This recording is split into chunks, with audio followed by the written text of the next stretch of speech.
Episode 1.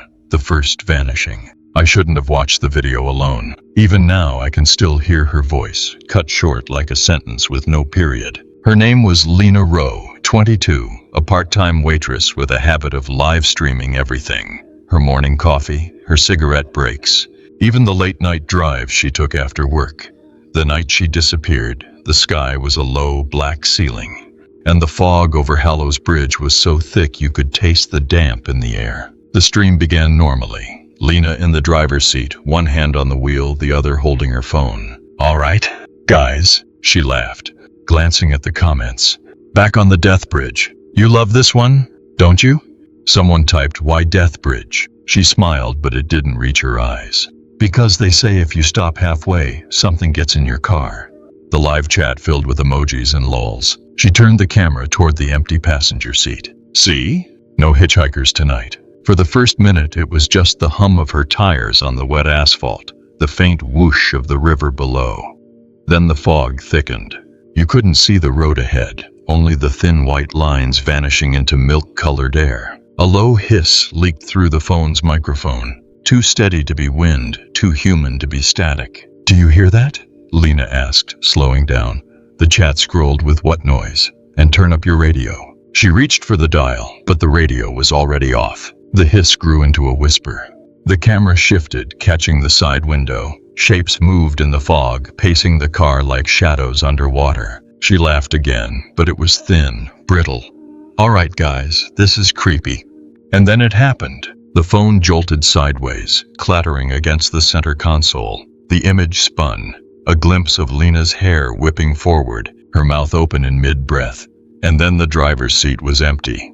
The wheel kept turning itself, the car drifting until it stopped dead in the middle of the bridge. For the next 4 hours, the stream stayed live. The camera pointed at nothing but the pale passenger seat. No footsteps, no door opening. Just the whisper, curling in and out of the static, like it was speaking directly to whoever dared to keep watching. By morning, the police found the car exactly where it had stopped.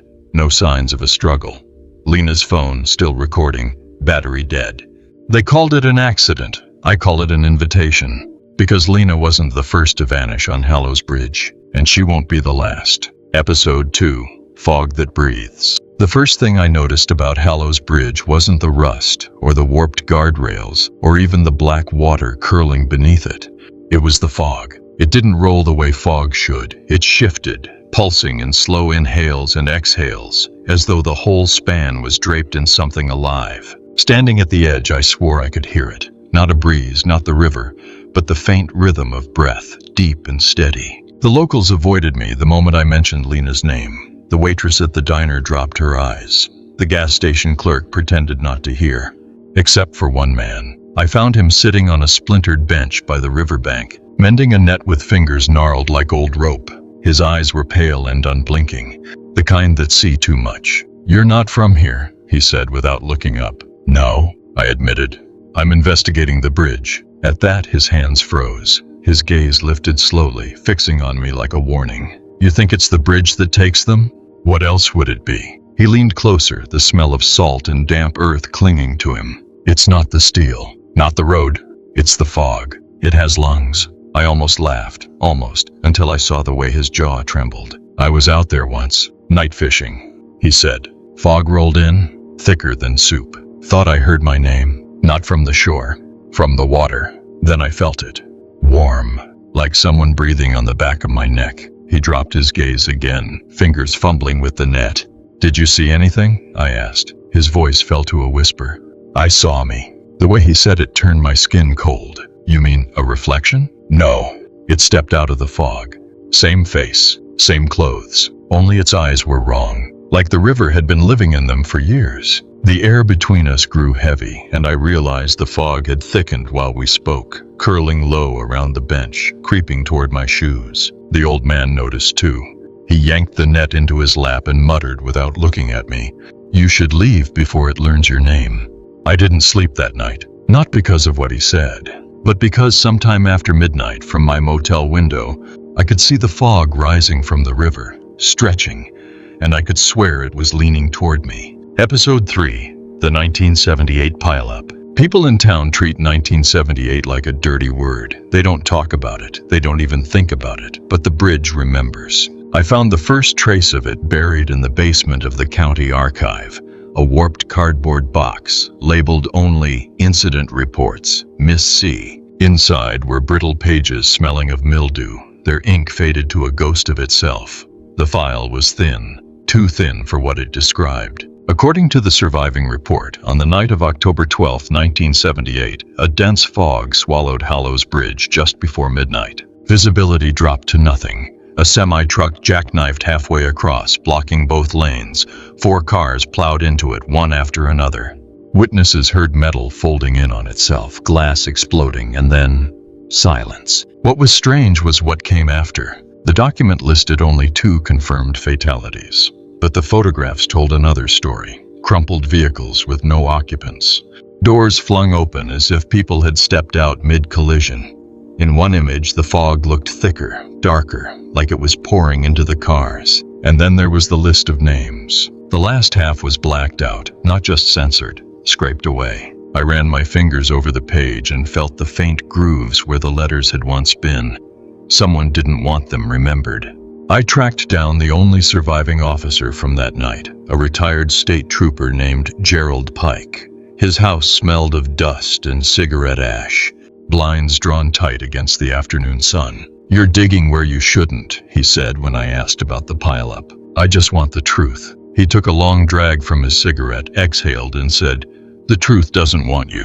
When I pressed, his hand began to shake. We got there, and the fog was so thick I couldn't see my boots. The cars were empty, all of them. No blood, no bodies, but we could hear them. Footsteps on the metal, moving away from us. Slow, like they didn't want to be found. He stubbed out his cigarette with trembling fingers.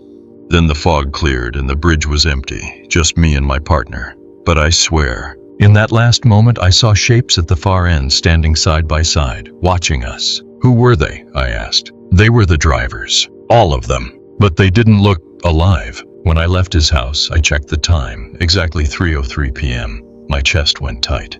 That was the same minute Lena vanished, and the same time stamped on the 1978 police log. The bridge hadn't just taken them, it had kept them. Episode 4, The Voice on the Scanner. I'd been in Hallow's Crossing for 6 days when the bridge finally spoke to me. Not in a dream, not in some half-seen shadow. It came through the police scanner. The motel room was dark except for the red digits of the clock. 2:51 a.m. I couldn't sleep, so I sat with my back against the headboard, listening to static and clipped chatter. The scanner had become my habit. Officers called in stray deer sightings, domestic disputes, the occasional DUI, all ordinary, all safe. Then a patrol unit called in something strange. "Dispatch, this is Delta 5. Got a stalled vehicle on the bridge. No driver in sight." I leaned forward, the blanket slipping from my shoulders. My pulse matched the hiss of static. The dispatcher's voice came back calm and professional. "Copy that. Delta 5. Can you confirm plate number?" There was a pause, the sound of the officer's breathing loud in the channel, and then, faint, almost swallowed by the static, a woman's voice. "Eli. My name." I froze, my fingers tightening on the scanner. The dispatcher must not have heard it because she repeated the request for the plate. The officer started reading numbers, but midway through, the woman's voice cut in again, closer this time. "Turn around." Every hair on my arm stood up. It wasn't coming from the officer's mic. It was layered over it, like 2 stations bleeding into each other. The officer's tone shifted. Dispatch, we've got movement in the fog. Looks like someone walking away from the car. Gonna make contact."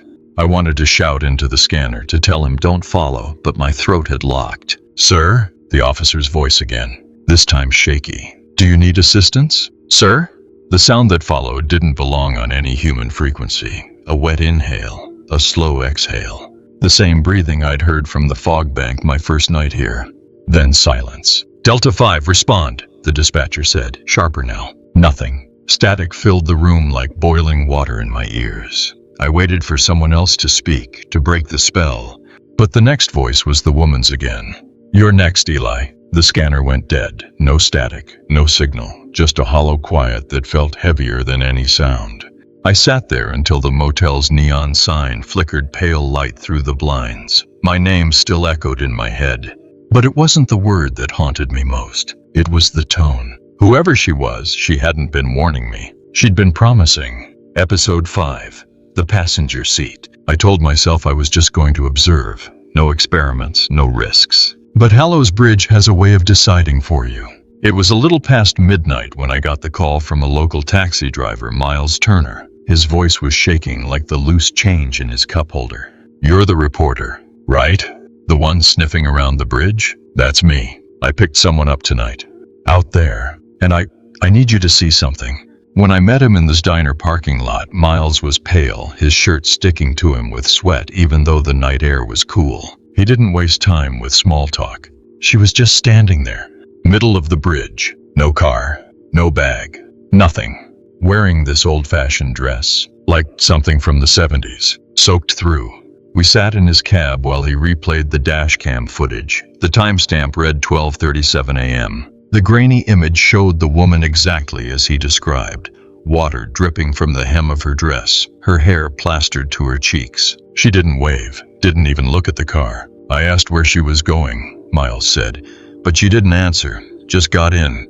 I figured maybe she was in shock. Then he hit pause. My stomach turned.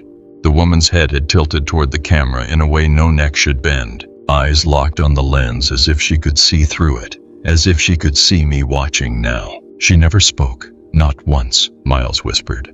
And then, right before I reached the other side, she was gone. Just gone. Seatbelt still buckled, door still shut, like she'd melted into the air. I glanced at the passenger seat beside me. The cheap vinyl upholstery had a dark, irregular stain spreading across it, still damp. "That wasn't there before tonight," he said. Something compelled me to reach out and touch it. The moment my fingertips met the fabric, I felt a pulse. Not my own. Slow, heavy, like a heartbeat coming from deep in the seat. Miles flinched when I jerked my hand back. "You felt it too, didn't you?" Before I could answer, the cab's engine, still off, gave a low, choking rumble. From somewhere behind us, muffled through the metal of the car, came the faint sound of breathing. We both turned toward the empty passenger seat at the same time, and for half a second I swear the indentation of someone sitting there deepened, just enough to make the seatbelt tighten by itself. Episode 6. The Lights Beneath. The river under Hallow's Bridge is black in the daylight, but at night it swallows light whole, or at least that's what I believed, until I saw them. It was just after 2 a.m. I'd parked on the far bank, engine off, letting the bridge's creaks and groans settle into the background. The fog was light that night, thin enough for me to see the water's surface between the rusted beams. Then something flickered below. At first I thought it was moonlight breaking through the clouds, but the glow was too deliberate, too precise. It came in pairs, like the eyes of a predator. Then more appeared, drifting together in slow, deliberate arcs, tracing the shape of the current. They weren't reflections. They were moving beneath the water, weaving in and out of each other like cars on a slow, silent highway, headlights under the river. I grabbed my camera, zoomed in, and felt my chest tighten. The beams weren't just light, they were distorted, shifting as though they came from windows. I could make out faint outlines, steering wheels, dashboards, silhouettes hunched behind glass, cars, dozens of them. Each one drifted just below the surface, glowing faintly from within, headlights cutting dim paths through the murk. Their movements were unnatural. No current could carry them in such perfect circles. And then one broke away. It rose slowly, lights tilting upward, drawing closer until the glare burned into my retinas. The surface began to ripple. I could see the license plate now, numbers half obscured by algae. My heart stopped when I realized I'd seen those numbers before on Lena Rowe's car. The glow reached the surface and blinked out. The water went still. But the bridge above me shuddered. A deep, resonant groan echoed through the metal, as if something massive had just latched onto it from below. The railing to my left quivered. That's when I heard it. Muffled, wet, like voices speaking through a flooded room. They weren't calling for help. They were whispering in unison, low and steady, forming words I couldn't quite understand. I backed toward my car, but the lights flared again. Dozens this time, all angling upward, all converging directly beneath where I stood. For a moment I felt the strange, dizzy pull of the water, like it was inviting me to look closer. Then the fog thickened, sliding across the bridge like a closing curtain, and the lights were gone. The next morning, I checked the riverbank where I'd parked. The grass was wet, pressed flat in the shape of tire tracks, but they didn't lead back to the road. They led into the water. Episode 7, The Toll Collector's Secret. There hasn't been a toll booth on Hallow's Bridge for decades, but the old concrete shack still stands, half collapsed, windows shattered, graffiti scaring its walls. I found the man who once sat inside it every night, watching cars come and go. Frank Hallow is 70 now, skin weathered like driftwood, his voice a gravel scrape. He agreed to talk only after I promised not to record him. We sat in his cluttered kitchen, a single bare bulb swaying overhead. "You're not gonna believe me," he began, staring into his coffee. "Hell, I don't believe it myself some nights." I told him I'd already seen things no sane person would believe. That made him chuckle, dry and bitter. "It was 82, he said. Back then, the bridge was busier. People paid a quarter to cross. I was on the late shift. Fog rolling in thicker than I'd ever seen it. Around 2:50, this beat-up blue sedan comes through. Young guy driving, hair wet like he'd been caught in the rain. I hand him his change, and he smiles. Nothing unusual. Frank took a slow sip, eyes narrowing at the memory. But 20 minutes later, same car comes back from the far side. I figured he'd forgotten something, only this time, his fingers tapped the table. This time, he didn't look the same. "How?" I asked. Skin pale as chalk. Eyes, God, those eyes, like he'd been staring into dark water for hours. Didn't blink once. And there was this, he trailed off, rubbing the bridge of his nose. This smell. River mud, rot, and something sweet, like lilies. It filled the booth before he even stopped. Frank said the man handed him a quarter, but his hand was ice cold. When Frank dropped the coin into the till, it was wet, slick with something thicker than water. I watched him drive off. Frank continued, "But here's the thing, his taillights vanished halfway across. Not faded, vanished. And when I checked the log the next day, there was only one entry for that plate number." He leaned in, voice dropping. "I know what you're thinking. Maybe I saw twins. Maybe it was a trick of the fog. But there's one detail I can't explain. The second time he crossed, there were droplets running down the inside of his windshield. A shiver ran down my spine. What did you do?" "Quit the next day. I figured if the bridge could send someone back like that, it could send me." I left his house with the feeling I was being watched. Not by Frank, not even by someone in the street. It was a presence, patient and close, like a driver idling at the toll booth, waiting for me to open the gate. Episode 8, The Record That Plays Itself. The Hallows Crossing Public Library is the kind of place where time feels embalmed. Dust motes drift in amber light. The carpet smells faintly of mildew, and the shelves groan with books no one has touched in decades. I wasn't there for the books. I was hunting for the town's audio archives, old interviews, council meetings, oral histories. Maybe someone had talked about the bridge before the fear set in. The archive room was tucked behind a locked glass door. But the librarian, a pale woman with hair the color of cigarette ash, handed me the key without asking why I wanted it. "If you hear anything," she murmured, "don't answer." The room was small, lined with filing cabinets and a single desk stacked with cassette tapes. Most were labeled in neat handwriting, Council 85, Fishing Ordinance 91, but one sat apart in the corner, its case yellowed, the label smeared to near illegibility. Only 3 words remained in blocky, uneven letters: "Do not play," which of course meant I had to.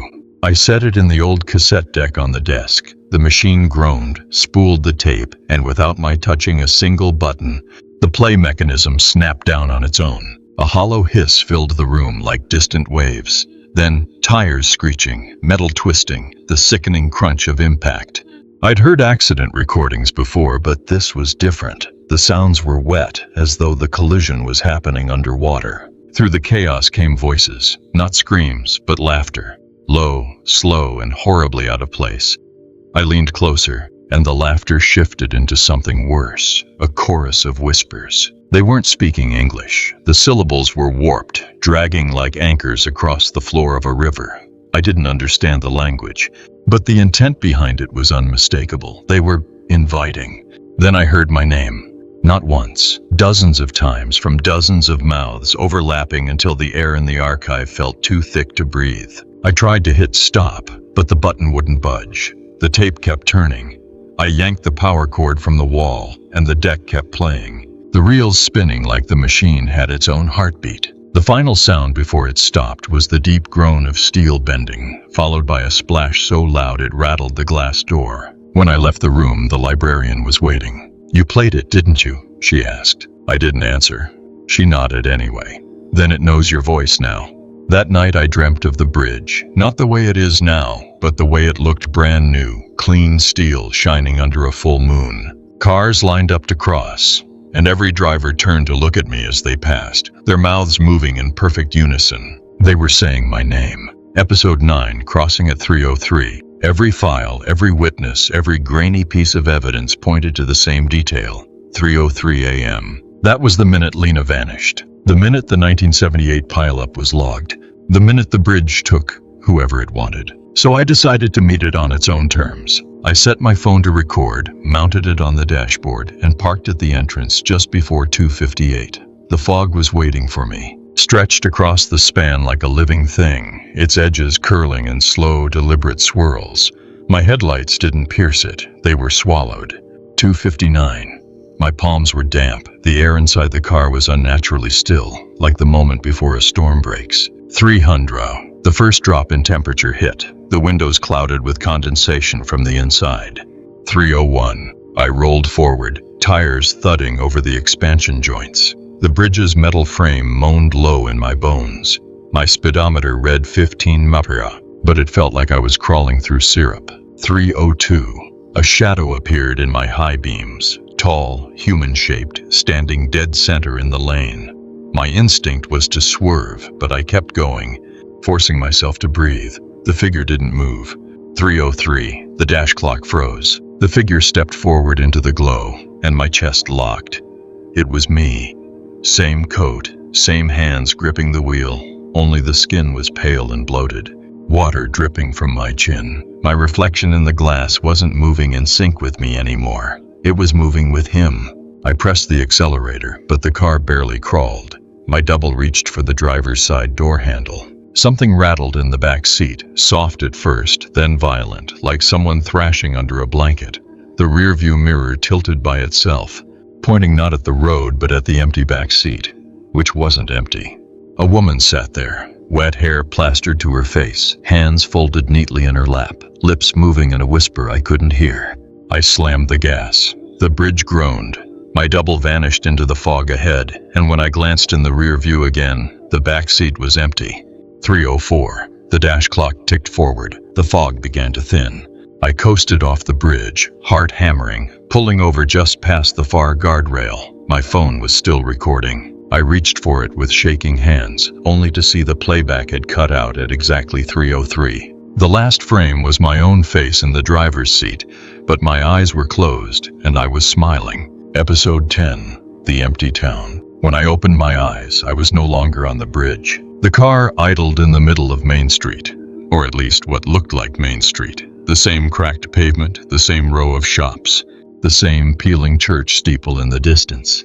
But something was wrong. There was no sound, no wind, no traffic, not even the faint hum of the engine. The air felt thick, as if the whole town was underwater. I stepped out of the car. My shoes made no sound on the asphalt. The fog hung low, but this time it didn't move like breath. It clung to everything, swallowing the horizon. The first thing I noticed were the cars, dozens of them parked at odd angles in the street. Doors flung open, headlights still on, some engines still running, exhaust puffing weakly into the cold air. But every driver's seat was empty. A newspaper stand caught my eye. The headline was dated October 13th, 1978, the morning after the pileup. The paper was dry, crisp, as if it had been printed minutes ago. I walked toward the diner. The door swung open at my touch, the bell above it jingling without sound. Inside, plates of food sat on tables, pancakes, bacon, coffee, all untouched, steam still curling upward. A fork lay on the floor beside a half-empty mug. I leaned over one plate, and my stomach turned. The food looked fresh, but the coffee was black with silt, tiny ripples moving across its surface, as though stirred by something breathing beneath. That's when I heard it. Faint at first, then clearer. Footsteps. I turned, but the street outside was empty. Still, the steps kept coming. Slow, measured. They stopped just behind me. I didn't move. My breath fogged the diner's window, but in the glass I saw another reflection standing beside mine. It wasn't human. Not anymore. The shape was distorted, like a body glimpsed through deep water, its face blurred except for two pale eyes watching me. Then it leaned closer to the glass, and the surface rippled outward, as if the window were made of liquid.